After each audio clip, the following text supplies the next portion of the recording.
বিসমিল্লাহির রহমানির রহিম। ঐতিহ্যবাহী ঢাকা মেডিকেল কলেজের আজকে ৮১তম প্রতিষ্ঠা বার্ষিকী। এই প্রতিষ্ঠা বার্ষিকী উপলক্ষে আয়োজিত আজকের এই অনুষ্ঠানের সম্মানিত সভাপতি, মঞ্চে উপস্থিত মন্ত্রী পরিষদের সদস্যবৃন্দ, উপদেষ্টাবৃন্দ, বিভিন্ন বিশিষ্ট চিকিৎসকবৃন্দ উপস্থিত এখানে, সিভিল সোসাইটির সদস্যবৃন্দ এবং ঢাকা মেডিকেল কলেজের সাবেক এবং বর্তমান সকল চিকিৎসক সহ সকল কর্মকর্তা কর্মচারীবৃন্দ, স্টুডেন্টবৃন্দ, আসসালামু আলাইকুম। ঢাকা মেডিকেল কলেজ আমরা যদি চিন্তা করি, এটা একটা কিন্তু শুধু মেডিকেল কলেজ না, আমার কাছে মনে হচ্ছে যে এটা একটা ইতিহাসের একটা জীবন্ত সাক্ষী। কিন্তু এটা আমরা একটু আগে যেই ডকুমেন্টারিটা এখানে দেখলাম ঘণ্টাখানেক আগে, আমরা যদি এই ডকুমেন্টারিটা চিন্তা করি, বিবেচনা করি, তাহলে কিন্তু আমরা দেখব যে আসলে কিন্তু এটা কিন্তু ইতিহাসের একটা সাক্ষী।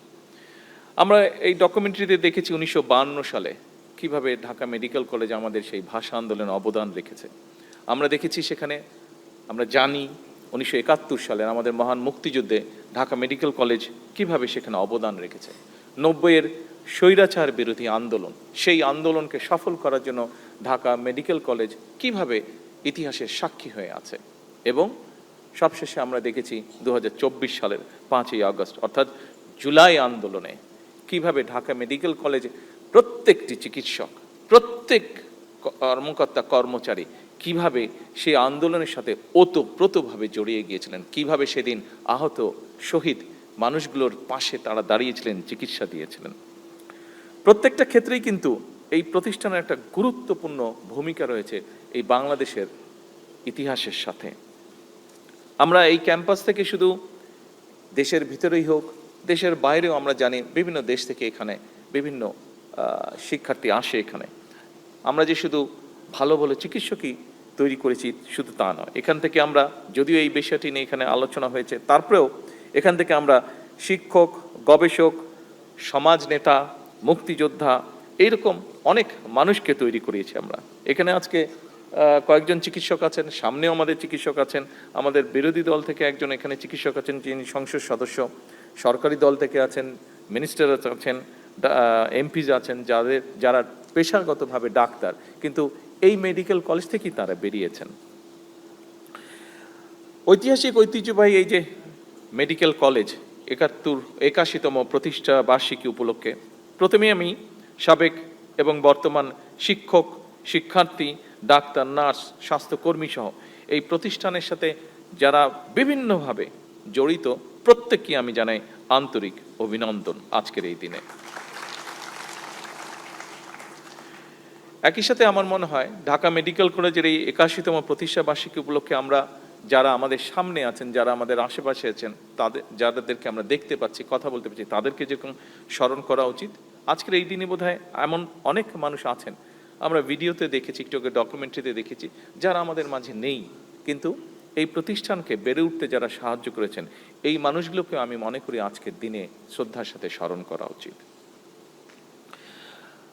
সকল সম্মানিত উপস্থিতিবৃন্দ,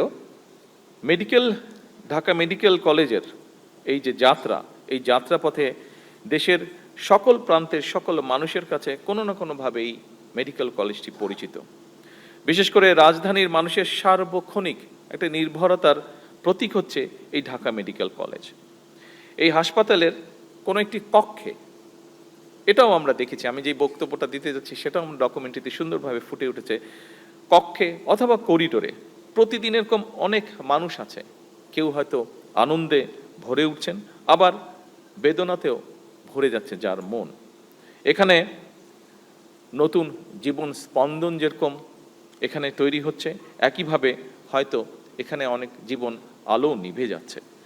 টেলিস্কোপ হাতে এক প্রান্তে যখন একজন ডাক্তারের, টেলিস্কোপের একটা প্রান্তে যখন একজন ডাক্তারের কানে থাকে, ঠিক অন্য প্রান্তে তখন স্পন্দিত একটা মানুষের জীবন, আর চিকিৎসক এবং রোগীকে ঘিরে আবর্তিত হয় কিন্তু একটা পরিবারের অগাধ বিশ্বাস।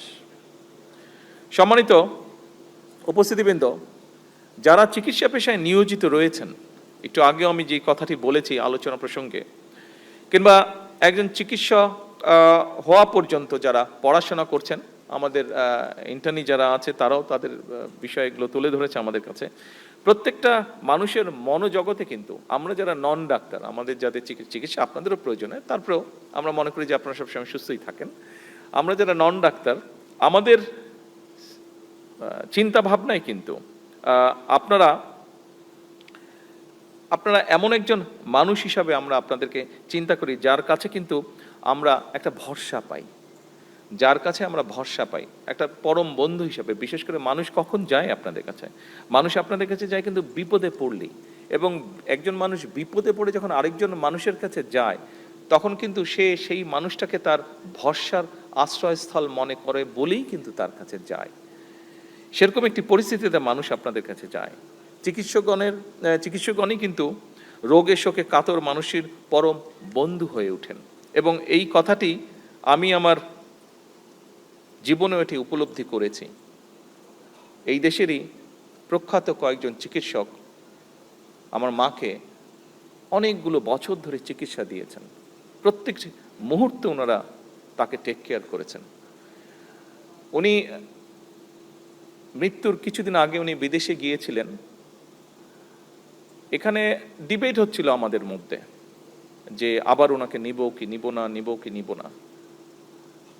আমি ব্যক্তিগতভাবে যেটা বলেও ছিলাম বিভিন্ন মানুষকে, যে আপনারা ওনাকে নিতে চাচ্ছেন, কিন্তু এখানে যেই চিকিৎসকগণ ওনাকে যেই সেবাটা দিচ্ছে 24টা ঘন্টার প্রতিটি মুহূর্ত, আমি দেখেছি বিদেশি, হ্যাঁ বিদেশে গেলে হয়তো টেকনিক্যাল সাপোর্টটা ভালো পাওয়া যাবে, ভালো ইকুইপমেন্ট হয়তো আছে, আরও হয়তো অ্যাডভান্স ইকুইপমেন্ট আছে, ওষুধপত্রের ব্যাপারে খুব হয়তো ডিফারেন্স থাকবে না, হয়তো হার্ডলি ডিফারেন্স থাকবে, কিন্তু এই যে হিউম্যান টেক কেয়ার যেটা, আমি মনে করি না এটা বিদেশে গেলে পাওয়া যেত কোনোভাবেই। যেই সেবাটা ওনার জীবনের শেষ দিন, আমি বলবো শেষ মুহূর্ত পর্যন্ত, শেষ মুহূর্তে আমার আল্লাহ তৌফিক দিয়েছিলেন, আমি সেখানে থাকতে পেরেছিলাম।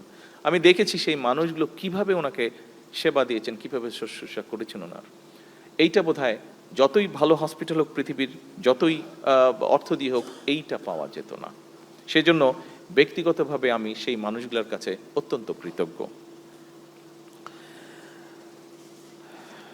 উপস্থিতিবৃন্দ, হাসপাতালের নিরাপত্তা ব্যবস্থা তথা চিকিৎসক, নার্স এবং সকল স্বাস্থ্যকর্মীর নিরাপত্তা নিশ্চিত করতে এর ভিতরে যেটি আলাপ আলোচনা হয়েছে, আমাদের প্রত্যেকটা স্বাস্থ্য উপজেলা কমপ্লেক্সে আমরা নিরাপত্তা ব্যবস্থাটা জোরদার করেছি। কিছুদিন আগে ওসমানী উদ্যানে আমাদের যারা উপজেলা হেলথ কমপ্লেক্সে কাজ করেন সরকারি চিকিৎসকগণ, তারা এটি বলেছিলেন এবং তাৎক্ষণিকভাবে আমি সেই ব্যবস্থাটি সমস্যার সমাধানের চেষ্টা করেছি। ব্যাপারটি ধীরে ধীরে আমরা সিচুয়েশনটি নিশ্চয়ই উন্নত করতে সক্ষম হয়েছি। এর আমরা হাসপাতালগুলোতে এই সিকিউরিটির জন্য 10 জন করে আনসার সদস্য মোতায়েনের যেমন আমরা সিদ্ধান্ত নিয়েছি, এর বাইরেও রোগীদের চিকিৎসা সেবা নিশ্চিত করতে আমরা আরও 5000 MBBS চিকিৎসক নিয়োগের কার্যক্রম আমরা শুরু করেছি। পাশাপাশি শুধু তো ডাক্তার বা চিকিৎসক অ্যাপয়েন্ট করলেই হবে না, এর পাশাপাশি ওনাদের হ্যান্ডসগুলোও লাগবে। ফলে আমরা নার্স, মেডিকেল টেকনোলজিস্ট যেটি আমরা আলাপ করেছি, ফার্মাসিস্ট, মিডওয়াইফ এবং অন্যান্য স্বাস্থ্য পেশাজীবী যেগুলো আছে, বিদ্যমান আছে, সেগুলো শূন্য পদও দ্রুত যার সাথে যাতে এই শূন্য পদগুলো পূরণ করা যায় সেটির প্রক্রিয়ার কাজও আমরা শুরু করেছি। আমরা একই সঙ্গে সরকারি পর্যায়ে আরও 25,000 মিডওয়াইফ নিয়োগের পরিকল্পনা নিয়েছি, যাতে করে দেশের প্রতিটি ইউনিয়ন, উপজেলা এবং হাসপাতাল পর্যায়ে নিরাপদ মাতৃত্ব এবং দক্ষ প্রসব সেবা এবং নবজাতকের মানসম্মত পরিচর্যা নিশ্চিত এবং নিরাপদ করা যায়। সম্মানিত উপস্থিতিবৃন্দ, prevention is better than cure, এটা আমরা প্রত্যেকে জানি। এটার জন্য আপনারা যারা ডাক্তার আছেন তারা আপনারা অবশ্যই ভালো করে জানেন। সরকার এই নীতিতে সবার কাছে আমরা স্বাস্থ্য এবং চিকিৎসা সেবা, এই নীতির ভিত্তিতে আমরা জনগণের দোরগোড়ায় পৌঁছে দিতে চাই। এখানে আমরা দেখেছি একটু আগে একজন ডাক্তার বলেছেন ওনার বক্তব্যে যে 2 দিনে 800 রোগীকে আপনাদের টেক কেয়ার করতে হয়েছে, যেটা একজন ডাক্তারের জন্য আসলেই এটা একটা অমানবিক অবস্থা হয়ে ওঠে অনেক সময়। এবং সেজন্যই আমরা চিন্তা করেছি, এই চিন্তাটা করা থেকেই, এবং ডক্টর জুবাইদা উনি ইম্পেরিয়াল থেকে যে এমএসটা করেছিলেন সেটা ওনার ছিল প্রিভেনশনের উপরে। তা আমি দেখতাম উনি যখন পড়তেন, দেখতাম আমি বিষয়গুলো, এবং তখন থেকে আমার মাথায় ঢুকেছিল ব্যাপারটা যে কখনো যদি সুযোগ হয় আমরা এই দিকটাতে আমরা এই নজর দিব, এই দিকটাকে আমরা অ্যাড্রেস করব। এবং আপনারা অনেকেই আপনাদের ইউরোপে বিভিন্ন জায়গায় বিভিন্ন দেশে আপনাদের নিশ্চয়ই কাজ করার অভিজ্ঞতা হয়েছে। এর মধ্যে ইউরোপে কিন্তু এখন ওরা দেখেছে, হিসাব নিকাশ সব কিছু করে দেখেছে যে একজন রুগীকে চিকিৎসা দেওয়ার জন্য রাষ্ট্রের যেই খরচ হয় তার থেকে যদি প্রিভেনশনের ব্যাপারটায় জোর দেওয়া যায়, অর্থাৎ আমরা যদি এমন একজন ব্যক্তিকে ট্রেনিং দিয়ে রেডি করতে পারি যে ঘরে ঘরে গিয়ে মানুষকে অ্যাওয়্যার করবে যে কি কি কাজ থেকে বিরত, কি কি খাওয়া, লাইফস্টাইল কেমন হলে বিভিন্ন অসুখ বিসুখ থেকে দূরে থাকা যাবে, তাতে দেখা গিয়েছে যে রাষ্ট্রের খরচ অনেক কমে আসে। এবং তারপরেও যারা অসুস্থ হয়, যেহেতু হাসপাতালে যদি কম সংখ্যক মানুষ অসুস্থ হয় তাহলে খুব স্বাভাবিকভাবে এই যে মেডিকেল কলেজে যেটা ঘটেছে, প্রথম দিন 400, পরের দিন 300, এরকম প্রায় 700-800-র মতন রুগী প্রতিদিন, এরকম প্রেশারটা, এটাও কিন্তু স্বাভাবিকভাবে তখন কমে আসবে যদি দেশে সামগ্রিকভাবে কম সংখ্যক মানুষ অসুস্থ হয়। এবং মেডিকেল কলেজে আসার আগ পর্যন্ত যদি এই মানুষগুলোকে প্রাইমারি চিকিৎসা দিয়ে মোটামুটিভাবে সুস্থ করে ফেলা যায়, সেজন্যই আমরা হেলথ কেয়ারার নিয়োগের পরিকল্পনা গ্রহণ করেছি যে এই হেলথ কেয়ারার যারা হবেন তারা যাবেন আমাদের দেশে মোটামুটিভাবে কয়েকটি অসুখ বিসুখ, যেমন কার্ডিয়াকের ব্যাপার, কিডনির ব্যাপার, অসুখ, আপনার ডায়াবেটিকের বিষয়, অর্থাৎ এইগুলো কি কি লাইফস্টাইলটা কেমন হলে কি কি খাদ্যদ্রব্য পরিহার করলে কি কি খেলে এইগুলো থেকে রক্ষা পাওয়া যাবে, আমরা এই হেলথ কেয়ারার যারা আছে তাদেরকে আমরা এই বেসিক ট্রেনিংগুলো আমরা দিব। তারা গিয়ে ঘরে ঘরে গিয়ে নারীদেরকে যদি সচেতন করে, আমরা আশা করি আমরা আজকেও যদি কাজটা শুরু করি, এটার আগামী 10 বছরের মধ্যে ইনশাল্লাহ এটার একটা এফেক্ট আমরা, ভালো এফেক্ট আমরা পাবো। এবং সেক্ষেত্রে আমাদের ডাক্তারদের উপর একসময় গিয়ে চাপ কমে আসবে, একসময় গিয়ে স্টেটের, রাষ্ট্রের খরচ, চিকিৎসা ক্ষেত্রে খরচ, সব কিছুর উপরে আমাদের চাপটা কমে আসবে। যারা অসুস্থ হবেন, আমি ব্যক্তিগতভাবে আশা করি আমরা যদি মোটামুটিভাবে ইনশাল্লাহ এটাতে সাকসেসফুল হতে পারি, তাহলে তারপরেও যারা অসুস্থ হবেন তাদেরকে আমরা অনেক বেটার ট্রিটমেন্ট আমরা তাদেরকে দিতে সক্ষম হব। সম্মানিত উপস্থিতিবৃন্দ, আমি বেশ লম্বা হয়ে যাওয়ার আজকে মানে অনেকক্ষণ ধরে আমাদের আলোচনা চলছে, আমি ভেবেছিলাম যে অনুষ্ঠানে সংক্ষিপ্তভাবে হয়তো কয়েকটা কথা বলবো, তবে এতগুলো কথা হওয়ার পরে স্বাভাবিকভাবে নিজের মধ্যেও কথা হয়েছে। আর জানেন তো, ডাক্তারের স্বামী বা ডাক্তারের স্ত্রী যেই হই না কেন, আমি যেহেতু একজন ডাক্তারের স্বামী, বলে যে তারাও হাফ ডাক্তার হয়ে যায়, এরকম একটা কথা প্রচলিত আছে। তো সেই হিসাবে কিছু কথা বলার লোভ আমি সংগ্রহণ করতে পারছি না আপনাদের সামনে। সেটা কি? সেটা হচ্ছে যে বর্তমানে যারা চিকিৎসক হিসেবে দায়িত্ব পালন করছেন এবং যারা আসন্ন দিনে চিকিৎসক হিসেবে দায়িত্ব পালনের পথে রয়েছেন, দেশের স্বাস্থ্য এবং চিকিৎসা ব্যবস্থা নিয়ে বর্তমান সরকারের গৃহীত কতগুলো বিষয় আপনাদের সামনে মনে হয় আর একটু যদি স্পষ্ট করে তুলতে পারি। এর মধ্যেই আপনারা জেনেছেন যে শিক্ষা খাতে পর এইবার সরকার, এই যে মাত্র কয়েকদিন আগে আমাদের বাজেটটা গেল, সরকার সবচেয়ে বেশি চিকিৎসা খাতেই বাজেটটি রেখেছে। এবছর জাতীয় বাজেটে স্বাস্থ্য খাতের বাজেট বরাদ্দের পরিমাণ প্রায় 70,000 কোটি টাকার কাছাকাছি। 70,000, এইটা টোটাল যে জিডিপি, সেই জিডিপির 1.2% টোটাল, যেটা মোটামুটিভাবে এখন পর্যন্ত সেটাই আমাদের যেটা পরিকল্পনা হচ্ছে। এই যে আপনাদের সামনে বললাম, আপনারা এর মধ্যে কথা প্রসঙ্গে অনেকগুলোই জেনেছেন, যেমন আমি বললাম যে এই যে আমরা হেলথ কেয়ার অ্যাপয়েন্ট করবো, যেই হেলথ কেয়ারে প্রায় 1 লক্ষ হেলথ কেয়ার অ্যাপয়েন্ট হবে। এই হেলথ কেয়ারে যেটা শতকরা 80% আমরা চাইছি নারীদেরকে অ্যাপয়েন্ট করতে। এর বাইরেও ধরেন হাসপাতালগুলো আমরা বেটার সার্ভিস করব, যেটা একটু আগে মন্ত্রী সাহেব বললেন আপনাদের বিভিন্ন আলোচনার পরিপ্রেক্ষিতে। আমরা সেই জন্য পরিকল্পনা যেটা আমাদের আছে, আমরা যদি পরিকল্পনা মতন সবকিছু মোটামুটিভাবে ইনশাল্লাহ আল্লাহর রহমতে যদি আমরা ঠিকঠাক মতন এগোতে পারি, সবগুলো জিনিস যদি ঠিকঠাক রাখতে পারি, আমরা নেক্সট 5 ইয়ার্সের মধ্যে আমরা এটা জিডিপি টোটাল বাজেটের আমরা হেলথ খাতে বরাদ্দ 5% নিয়ে যেটা আমাদের পরিকল্পনা আছে। শুধু বাজেট, এই বছর যে বাজেট আমরা বেশি রেখেছি শুধু তাই নয়, বাজেট বৃদ্ধির সাথে সাথে বাজেট যেরকম বাড়িয়েছি, একই সাথে সরকার এটার সাথে সাথে সরকার বিভিন্ন চিকিৎসা সামগ্রী কয়েকটি ক্ষেত্রে বেশ ব্যয় কমানোর চেষ্টা করেছে। বিভিন্নভাবে ট্যাক্স, ডিউটি, ভ্যাট এগুলা বিভিন্নভাবে কমিয়ে নিয়ে এসে, উঠিয়ে নিয়ে এসে, যেমন ডায়ালিসিস ফিল্টার, এটার খরচ অর্ধেক, প্রায় 800 থেকে 1000 টাকার মধ্যে কমে এসেছে।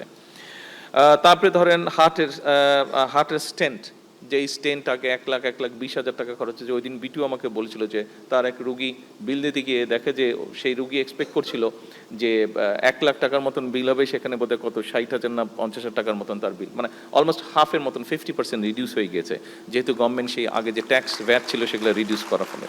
হার্টের ভালভ একই অবস্থা, পেসমেকার, অক্সিজেনেটর, তারপরে পেরিফেরাল ভাস্কুলার স্টেন্ট, তারপরে রেডিও ফ্রিকোয়েন্সি অ্যাবুলেশন ফাইবার, চোখের লেন্স যেটা ব্যবহার করা হয় পাওয়ারের জন্য, সেটার উপরে ট্যাক্স কমিয়ে ফেলা হয়েছে। ক্যান্সার চিকিৎসায় যেসব কাঁচামাল মানে ওষুধ তৈরি করতে যেগুলো সেই সবের উপরে ট্যাক্স কমিয়ে ফেলা হয়েছে। ক্যান্সারের ওষুধ তৈরি করেন এবং এরকম একজন ম্যানুফ্যাকচারার আমাকে বলছিলেন যেইটা ছিল 1 লক্ষের মতন দাম, যে ওষুধটা ছিল, ট্যাক্স টুক সব কমানোর ফলে ওনাদেরকে ওই সাপোর্টটা দেওয়ার ফলে এটা প্রায় 20-25 হাজারের মধ্যে চলে আসবে প্রাইসটা, ওষুধের প্রাইসটা। ফলে অনেক অনেক মানুষ যারা আমাদের দেশে আমরা জানি মানে পকেট থেকে অধিকাংশ নিজের পকেট থেকেই ব্যয় করতে হয় চিকিৎসার খরচটা, আমরা আশা করছি ইনশাল্লাহ এই আগামী দিনগুলোতে আমাদের যারা অসুস্থ হবেন দেশের মানুষ, এই যেই ইকুইপমেন্টগুলোর কথা বললাম, যেই জিনিসগুলোর কথা বললাম, এইগুলো যাদের প্রয়োজন হবে, গত 1 মাস 2 মাস আগেও যেই খরচটা লাগতো, এই আগামী 1 মাস পর থেকে, আজকে থেকে শুরু হয়ে গেছে, আগামী দিনগুলোতে এই খরচটা অনেক কমে যাবে। ফলে অনেক ফ্যামিলি, অনেক মানুষের অনেকটা রিলিফ হবে। উদ্দেশ্য লক্ষ্য তো আমাদের এটাই সকলের, মানুষকে রিলিফ দেওয়া, মানুষকে সহযোগিতা করা। আরেকটি বিষয় উল্লেখ করতে চাই যেটি মোটামুটিভাবে আলোক হচ্ছে, তারপরেও এখানে বক্তব্যের মধ্যে আমি বলতে চাই যে এই মুহূর্তে খুব সম্ভবত সারা বাংলাদেশে প্রায় 600-র মতন উপজেলা আছে এবং এই 600 উপজেলার মধ্যে মাত্র 5টি উপজেলা আছে যেখানে 100 শয্যার হসপিটাল আছে। আমাদের দেশে প্রায় 70% বেশি মানুষ কিন্তু গ্রাম অঞ্চলগুলোতে বাস করে। 25 থেকে 30% মানুষ শহর অঞ্চল, অধিকাংশ মানুষ 70%-এর বেশি মানুষ গ্রাম অঞ্চলগুলোতে বাস করে, যে উপজেলা পর্যায়ে হোক গ্রাম পর্যায়ে হোক বাস করে। এই মুহূর্তে উপজেলা পর্যায়ে যে 51 বেডের যে হসপিটাল, আমি জানি না এখানে বিশেষ করে ইয়াং যারা ডাক্তার আছে বা শিক্ষার্থী আছে আপনাদের এটা ধারণা আছে কিনা, যারা একটু সিনিয়র তাদের আপনাদের কম বেশি ধারণা আছে। এই 51 বেডের যে হসপিটাল উপজেলা পর্যায়ে, এই 51-র 31 শয্যা কিন্তু করেছিলেন শহীদ রাষ্ট্রপতি জিয়াউর রহমান। বাকি যে 20 শয্যা, বাকি যে 51-র 31 শয্যা করেছিলেন শহীদ রাষ্ট্রপতি জিয়াউর রহমান, বাকি যে 20 শয্যা সেটা করেছিলেন দেশনেত্রী খালেদা জিয়া। এইবার বিএনপি সরকার এই 51 থেকে বাড়িয়ে এটাকে 101 বেডে নিয়ে যেতে চাইছি আমরা। এবং এই হসপিটালগুলো যে শুধু হসপিটাল হবে তা না, এইগুলা এই হসপিটালগুলোর পাশে আমরা যেটা করতে চাইছি, মানে এই সাথে সাথে যেটা করতে চাইছি সেটা হচ্ছে যে এখানে আমরা পাওয়ারটা সোলার সিস্টেমে নিয়ে যেতে চাইছি। এমনি তো নর্মাল গ্রিড থেকে, যেটা ন্যাশনাল গ্রিড থেকে সাপ্লাই থাকে সেটা থাকবে, কিন্তু যেটা যে কোনো একটা ব্যাকআপ থাকবে, অর্থাৎ সোলার সিস্টেমে এই জন্য নিয়ে যেতে চাইছি। দেখা যাচ্ছে অনেক সময় বিশেষ করে জেলা উপজেলা পর্যায়ে যেটা দেখা যায় যে অপারেশন চলছে, ঠাস করে কারেন্টটা চলে গেল মধ্যখান দিয়ে, হুট করে কারেন্টটা চলে গেল। তো এই সমস্যায় যাতে পড়তে না হয় সেই জন্য আমরা এগুলা সবগুলোকে সিদ্ধান্ত নিয়েছি বা এই একদম এটা কম্পালসারি হবে, প্রত্যেকটা উপজেলা হাসপাতালে পাওয়ারটা সোলার সিস্টেম থাকবে উইথ অফকোর্স স্টোরেজ সিস্টেম, যাতে সমস্যা নাই। শুধু যে দিনের বেলায় হবে রাতে হবে না তা না, স্টোরেজ সিস্টেমটা থাকলে অলমোস্ট 24 ঘন্টার মধ্যে 12 ঘন্টায় আমরা পাওয়ার সাপ্লাইটা পাবো এখান থেকে। সম্মানিত উপস্থিতবৃন্দ, আজকের শিশুরাই কিন্তু আগামী দিনের বাংলাদেশ, ভবিষ্যৎ বলি না, আমি বলি আগামীর বাংলাদেশেরা। শিশু স্বাস্থ্য রক্ষার জন্য কিন্তু আমাদের সরকার গুরুত্ব আরোপ করছি আমরা। বেশ কিছু বিল্ডিং তৈরি হয়েছিল বরিশালে, রাজশাহীতে 200 শয্যা বিশিষ্ট হাসপাতাল, শিশু হাসপাতাল তৈরি হয়েছিল। এর বাইরেও তৈরি হয়েছিল মোট 5টি শিশু হাসপাতাল, সারা বাংলাদেশে 5টা শিশু হাসপাতাল। এগুলা বিল্ডিংগুলা তৈরি হয়েছিল, বহু বছর যাবৎ পড়ে আছে বিল্ডিংগুলা। আমরা এগুলাকে দ্রুত চালু করার ব্যবস্থা করছি আমরা, এগুলা যাতে বাচ্চারা সাপোর্টগুলা পায়। এগুলা বরিশালে আছে, রাজশাহীতে আছে, এগুলা রংপুরে আছে, এগুলা এরকম 5টা হাসপাতাল সারা দেশে, এক একটি প্রত্যেকটা বোধহয় 200 না, প্রত্যেকটা 200 করে, মানে 1000 বেড টোটাল। সবগুলো চালু হলে ইনশাল্লাহ 1000 বাচ্চাদের জন্য 1000 বেডের হসপিটাল আমরা সারা দেশে চালু করতে সক্ষম হব। আগামী কতদিনে চালু হতে পারে? সেপ্টেম্বর মাসে আমরা টার্গেট করছি ইনশাল্লাহ সেপ্টেম্বর মাসের মধ্যে এগুলো চালু করব। এটাতে যেটা হবে, স্পেশালাইজড কোনো চিকিৎসার জন্য এই বাচ্চা বা এই ফ্যামিলিগুলোকে ঢাকায় দৌড় দিতে হবে না, মোটামুটিভাবে জেলা পর্যায় পর্যন্ত মানুষগুলো চিকিৎসা সুবিধা পাবে। যদিও এটা এডুকেট না, অত্যন্ত সীমিত আমাদের পপুলেশন, তারপরে অন্তত এগুলো আমরা চালু করে আস্তে আস্তে আমরা ইনশাল্লাহ এগুলোকে সামনে নিয়ে যাব। এবার আমি একটু, আপনারা এখানে সকলেই মেডিকেলের সাথে সম্পর্কিত, মেডিকেলের শিক্ষক, মেডিকেলের স্টুডেন্ট আপনারা, আমি আপনাদের একটা সাবজেক্টে, আমরা তো হাসপাতালের ফ্যাসিলিটি, ডাক্তারদের বেতন ভাতা দিয়ে বিভিন্ন বিষয় আমরা আলাপ করলাম, একটা বিষয়ে মনে হয় বোধহয় আমরা এড়িয়ে গিয়েছি। এই বিষয়টি একটু আমি আপনাদের সামনে তুলে ধরতে চাই। এই বিষয়টিতে আমি রীতিমতন আপনাদের হেল্প চাইছি, আপনাদের সহযোগিতা চাইছি আমি। সেটা কি? সেটা হচ্ছে যে স্বাস্থ্য এবং চিকিৎসা ব্যবস্থার সঙ্গে কিন্তু মেডিকেল ওয়েস্ট, মেডিকেল বর্জ্য ব্যবস্থাপনার বিজ্ঞানসম্মত সায়েন্টিফিক ডিসপোজ কিংবা অপসারণের বিষয়টা ওতপ্রোতভাবে জড়িত। আমরা যদি এখন সবাই একটা ইন্সপেকশনে বেরোই ঢাকা মেডিকেল কলেজে, খুব সম্ভবত ঢাকা মেডিকেল কলেজের প্রিন্সিপাল সাহেব এখানে আছেন, তারপরেও যদি বের হই আমরা ঢাকা মেডিকেল কলেজটাকে যদি রাউন্ড দিই, সবগুলা করিডোর যদি ঘুরি, আমার মনে হয় এই ব্যাপারে সবাই আমরা একটু লজ্জাই পাবো খুব সম্ভবত। তো এখানে আমার মনে হয় শুধু যে যারা এটার সাথে জড়িত, এই কাজটার সাথে জড়িত, এখানে শুধু যে তাদের দায়িত্ব তা না, এটা আমার মনে হয় আমাদের সকলের দায়িত্ব। এটা একটা কমন সেন্সের ব্যাপার। এই বিষয়টাকে বোধহয় আমরা কমন সেন্স হিসেবে নিয়ে এখানে যদি আমরা সবাই অবদান রাখি, সবাই যদি আমরা একটু একটু করে চেষ্টা করি, তাহলে আমরা একটা পরিষ্কার, শুধু নতুন বিল্ডিং হলে তো হবে না, বিল্ডিংটার পরিবেশটা তো আমাদের রক্ষা করতে হবে। এবং পরিবেশটা যদি আমরা মনে করি শুধু যাদের দায়িত্ব ক্লিনিংয়ের তারাই করবে এটা, তাহলে আপনি শুধু নিজের ঘরটা নিয়ে, বাসাটা নিয়ে, আপনি ঘরটা, বাড়িটা নিয়ে যদি চিন্তা করুন, ধরেন আপনার বাড়িতে আপনারা 5-6 জন মানুষ থাকেন, আপনার ফ্যামিলি মেম্বার সবাই 5-6 জন মানুষ থাকেন, আপনার একার দায়িত্ব হচ্ছে, আমরা একটা ঘটনা মানে আমরা চিন্তা করি বিষয়টাকে এভাবে, আপনার একার দায়িত্ব হচ্ছে যে আপনি পুরো বাড়িটা, প্রত্যেকটা রুম বাথরুম সব পরিষ্কার করবেন, আর সবার দায়িত্ব হচ্ছে যে ময়লা করা। জাস্ট এইভাবে আপনি বিষয়টা চিন্তা করুন। সবার একমাত্র দায়িত্ব হচ্ছে প্রত্যেকটা ঘর বাথরুম তারা ময়লা করবে, অগুছালো করবে, আর আপনার দায়িত্ব হচ্ছে আপনি পরিষ্কার করবেন। বলেন তো আপনার কেমন লাগবে? আর ইজ ইট পসিবল হিউম্যানলি?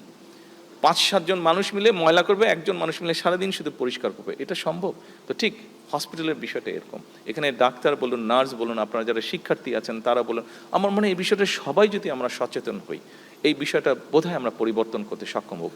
কিছুদিন আগে নিশ্চয়ই আপনাদের মনে আছে, এই যে ফুটবল কাপে, এই যে ওয়ার্ল্ড কাপে ফুটবলে জাপানের সাথে যাদের খেলা ছিল, খেলা শেষ হয়ে যাবে, জাপানের কারা জানি ছিল না, জাপানের কারা ছিল জানি, সরি ব্রাজিল, জাপান আর ব্রাজিল ছিল। তো স্বাভাবিকভাবে স্টেডিয়াম 2 ভাগ হয়ে বসছে, জাপানের দর্শক সাপোর্টাররা একদিকে বসছে, ব্রাজিলের একদিকে বসছে। খেলা শেষ হয়ে যাওয়ার পরে যে জিনিসটা কেউ করেনি, জাপানিজরা সেই জিনিসটা করেছে। কি হয়েছে, তারা যেখানে ছিল তারা স্বাভাবিক এতক্ষণ ধরে খেলা দেখছে, খাওয়া দাওয়া সবকিছু হচ্ছে, জাপানিজ দর্শকরা যাবার সময় প্রত্যেকে বিন ব্যাগ করে, গ্রুপে গ্রুপে বিন ব্যাগ করে সব ময়লাটা সাথে করে গুছিয়ে তারা নিয়ে চলে গিয়েছে।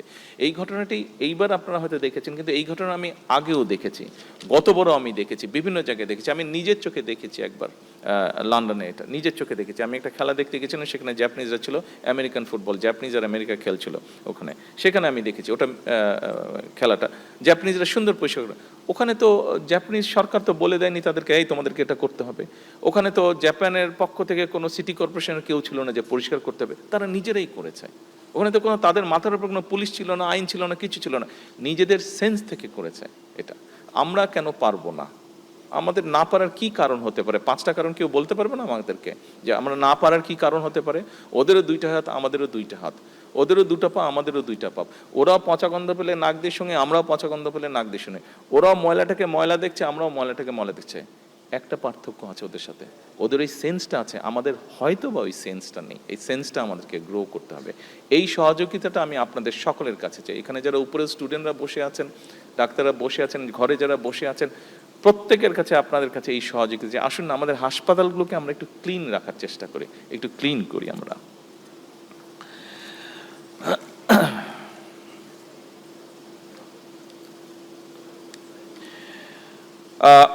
একটি গুরুত্বপূর্ণ বিষয় আমরা আলোচনা করেছি যে এখানে আধুনিক গবেষণা, উন্নত চিকিৎসা প্রযুক্তি, আন্তর্জাতিক মানের প্রশিক্ষণ, উদ্ভাবনী গবেষণার পরিবেশ গড়ে তোলার জন্য কতগুলো পদক্ষেপ প্রয়োজন।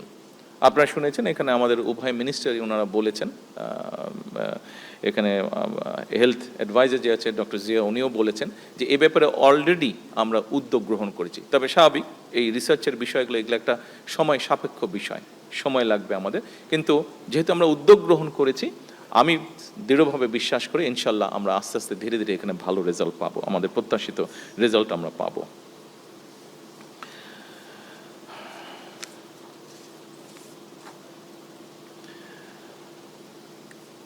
পরিশেষে আমি একটা এখানে কথা বলতে চাই। দেখুন, আমি যেটা প্রত্যাশা করি একজন রাজনৈতিক কর্মী হিসেবে, এখন যেহেতু সরকারের পরিচালনার দায়িত্বে আছি, আমি আমার ডাক্তারদের কাছে, যারা বর্তমানে চিকিৎসক আছেন, ডাক্তার আছেন, যারা উড বি ডাক্তার যারা হবেন, প্রত্যেকের কাছে আপনাদের আমার একটা প্রত্যাশা আছে। প্রতি বছর বাংলাদেশ থেকে ±5 বিলিয়ন ডলার চলে যাচ্ছে বিদেশে চিকিৎসার জন্য। আমাদের দেশের বহু মানুষ, লক্ষ লক্ষ মানুষ বিদেশে যাচ্ছেন চিকিৎসা করাতে, তার ফলে আমাদের মূল্যবান বৈদেশিক মুদ্রাও সেই সাথে চলে যাচ্ছে। স্বাভাবিক এটা। আপনাদের কাছে আমার প্রত্যাশা, আসুন না, যারা বর্তমানে চিকিৎসক আছেন, যারা উঠবি চিকিৎসক, আপনাদের সকলের কাছে আমার একটি প্রত্যাশা যে আসুন না, আমরা কেন পারবো না এই পরিস্থিতিটির পরিবর্তন করতে? কেন আমাদের ডাক্তারদের উপরে আমাদের দেশের মানুষের আস্থা এবং বিশ্বাস দৃঢ়তর করতে আমরা পারবো না? এটি আমরা কোনো আইন দিয়ে করতে পারবো না, এটি আমরা কোনো প্রতিষ্ঠান দিয়ে আমরা করতে পারবো না। এটি একমাত্র সম্ভব হবে আপনাদের মানবিক অ্যাপ্রোচ এবং আপনাদের সঠিক সুষ্ঠু চিকিৎসা প্রদানের মাধ্যমে।